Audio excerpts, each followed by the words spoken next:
எப்போவாச்சும் கவனிச்சிருக்கீங்களா? நீங்க ஏதாச்சும் பத்தி யோசிக்கும் போது, ஏதாச்சும் ஒரு டெசிஷன் எடுக்கும்போது உங்க மண்டைக்குள்ள யாரோ பேசுற மாதிரி இருக்கும். நம்ம அதை என்ன நினைச்சுப்போம்? இது நம்மளோட இன்னர் வாய்ஸ் போல, நம்மளோட கான்சியஸ்னஸ் போல, நம்மளோட மனசாட்சி போல அப்படின்னு சொல்லிட்டு நினைச்சுப்போம். அந்த மாதிரி பேசுறது நம்மளோட இன்னர் வாய்ஸ் அப்படின்னா அதை கேட்கறது யாரு? என்ன ஆப்வியஸ்லி நீங்க கவனிச்சு பாத்தீங்க அப்படின்னா உள்ளுக்குள்ள யாரோ ஒருத்தர் பேசுவாங்க, அதை இன்னொருத்தங்க கேட்டுப்பாங்க. சில நேரங்கள்ல நம்ம மண்டைக்குள்ள உட்காந்து ரெண்டு பேர் டிஸ்கஸ் பண்ற மாதிரி எல்லாம் தோணும். இதைத்தான் டியூயல் கான்சியஸ்னஸ் தியரி சொல்லுது. பேசிக்கலி நம்மளோட லெஃப்ட் பிரெயின் வந்துட்டு ரைட் சைட் பாடியை கண்ட்ரோல் பண்ணுது, ரைட் பிரெயின் வந்துட்டு லெஃப்ட் சைட் பாடியை கண்ட்ரோல் பண்ணுது. அண்ட் இந்த லெஃப்ட் ஹெமிஸ்பியர் வந்துட்டு நம்மளோட ஸ்பீச், நம்மளோட பேச்சையும் கண்ட்ரோல் பண்ணுது. ரைட் ஹெமிஸ்பியர் வந்துட்டு நம்மளோட ஜெஸ்டர்ஸை கண்ட்ரோல் பண்ணுது. ரெண்டுக்கும் நடுவில் கார்பஸ் கொலாசம் இருக்குது. இதோட வேலை என்னன்னா ரைட்ல இருக்கிற இன்ஃபர்மேஷன் லெஃப்ட்டுக்கு பாஸ் பண்ணும், லெஃப்ட்ல இருக்கிற இன்ஃபர்மேஷன் ரைட்டுக்கு பாஸ் பண்ணும். பட் சில மனிதர்கள் இந்த நடுப்பகுதியில் வந்துட்டு சில பிரச்சனைகள் ஆகிட்டு அந்த பகுதியை ரிமூவ் பண்ணிருக்காங்க. அந்த மாதிரி ரிமூவ் பண்ணும்போது ரைட் சைடு பிரெயின் ஒரு மாதிரி ஒர்க் பண்ணிருக்குது, லெஃப்ட் சைடு பிரெயின் ஒரு மாதிரி ஒர்க் பண்ணிருக்குது. அப்படிப்பட்ட ஒரு பேஷண்ட் கிட்ட மைக்கேல் ஜோனிகா அப்படிங்கிற ஒருத்தர் வந்துட்டு எக்ஸ்பெரிமெண்ட் பண்ணிருக்காரு. சோ இவர் என்ன பண்ணிருக்காரு, பேஷண்டோட ரைட் கண்ணில் வந்துட்டு ஹேமரையும் லெஃப்ட் கண்ணில் சாவும் காட்டியிருக்காரு.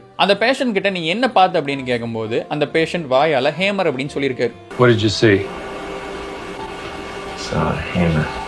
ஏன்னா ரைட் ஐயில் அவர் பார்த்தது ஹேமர், ரைட் ஐயை கண்ட்ரோல் பண்ணது லெஃப்ட் பிரெயின், லெஃப்ட் பிரெயின் தான் நம்மளோட வாய்ஸை கண்ட்ரோல் பண்ணுது. நெக்ஸ்ட் அவர்கிட்ட ஒரு பேப்பர் கொடுத்து நீ என்ன பார்த்தியோ அதை வரைஞ்சு காட்டு அப்படின்னு சொல்லும்போது ஒரு சா வரைஞ்சிருக்காரு. ஏன்னா லெஃப்ட் ஐயில் அவர் பார்த்தது ஒரு சா, அந்த லெஃப்ட் ஐயை கண்ட்ரோல் பண்றது ரைட் பிரெயின் நம்மளோட கெஸ்டர்ஸை கண்ட்ரோல் பண்ணுது. ஒரே மனுஷன் வாய்ஸ்ல கேட்கும்போது ஹேமர்னு சொல்லியிருக்காரு, வரைஞ்சு காட்டும் போது சானு காட்டியிருக்காரு. Two different people inside one single body. இதே மாதிரி அதுக்கப்புறம் வந்த வருஷங்கள்ல நிறைய பேருக்கு மேலே இந்த எக்ஸ்பெரிமெண்ட் பண்ணியிருக்காங்க. எல்லாத்துக்குமே சேம் ரிசல்ட் தான் வந்திருக்குது. ஈவன் 1908 ஒரு உமனோட லெஃப்ட் ஹேண்ட் வந்துட்டு அவங்களே கழுத்தை நெரிச்சு கொல்ல ட்ரை பண்ணியிருக்குது. அவங்களோட ரைட் ஹேண்டை வச்சு தான் அவங்களே காப்பாத்திக்கிட்டாங்களாமா. நம்ம எல்லாரும் என்ன நினைச்சு வாழ்ந்துட்டு இருப்போம், நம்ம ஒரே ஒரு ஆளு, நம்மளுக்குள்ள ஒரே ஒரு கான்சியஸ்னஸ் தான் இருக்குது அப்படின்னு சொல்லிட்டு வாழ்ந்துட்டு இருப்போம். பட் இந்த டியூயல் கான்சியஸ்னஸ் தியரி என்ன சொல்லுது அப்படின்னா உங்களுக்குள்ள அட்லீஸ்ட் 2 கான்சியஸ்னஸ் வச்சிருக்குது அப்படிங்கிற மாதிரி சொல்லுது. அதுக்கு மேல கூட இருக்கலாம். நம்ம ஏதாச்சும் ஒரு டெசிஷன் எடுக்கணும் அப்படின்னா நம்ம மண்டைக்குள்ள ஒரு 10 பேர் ரவுண்டு கட்டி உட்காந்துட்டு எல்லாரும் பேசி ஒரு முடிவு எடுப்பாங்க போல. நம்ம ஒரு விஷயம் பண்ணணும்னு நினைக்கிறது, மாத்தணும்னு நினைக்கிறத நம்மளால பண்ண முடியாம இருக்கிறதுக்கு மேபி இது கூட ஒரு காரணமா இருக்கலாம். ஒருத்த ப்ராக்ரெசிவா இருப்பான், இன்னொருத்த வேணா படுத்து தூங்கும்பா.